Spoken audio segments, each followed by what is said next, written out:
A convicted felon strikes a deputy in the face.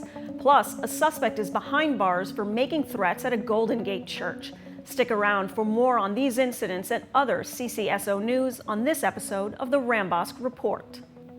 Welcome to the Rambosk Report. I'm Andrea Jones. We begin today's episode with a dispute at the Mercado over the weekend. On Saturday, deputies responded to the pub after a disturbance broke out. When on scene, deputies quickly separated the two parties involved and escorted everyone outside. While exiting, 29-year-old convicted felon and gang member Eduardo Lopez Abreu belligerently struck the deputy escorting him right in the face.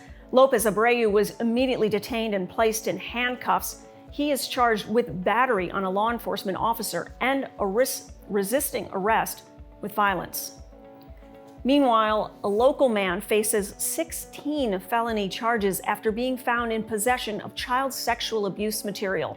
35-year-old Alberto Arriaga, seen here, was arrested early Tuesday at his home on Cottage Grove Avenue in East Naples.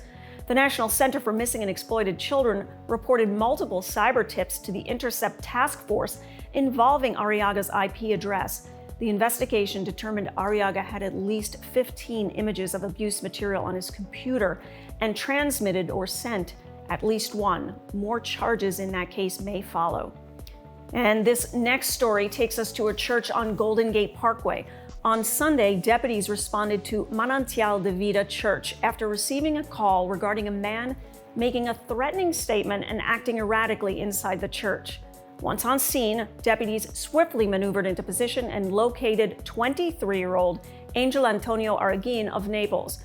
Once in custody, a loaded handgun with a bullet in the chamber and an additional 60 rounds of ammunition in 3 fully loaded magazines were found on his person. Araguin was charged with 2 felony counts of a threat to discharge a destructive device and disorderly conduct. He was also Baker-acted and trespassed from that church. Sheriff Rambosk praised those responding deputies, pointing out their extraordinary judgment under pressure. We want to also give a quick shout out to the staff members at that church and volunteers that kept calm and reported Araguin's abnormal behavior, presenting what could have been a catastrophic event. And being prepared in emergencies isn't just for our first responders. We've got an awesome event to tell you about. It's the 2nd annual Day of Service Emergency Readiness Summit. It's an event for Collier County residents at least 55 years old. It's free. You'll get to choose to participate in 3 of 6 expert-led training sessions while honoring first responders. You'll also get breakfast and lunch and a take-home disaster kit. Register now at collierers.eventbrite.com. And that's it for us. Thanks for joining us. We'll see you here next week.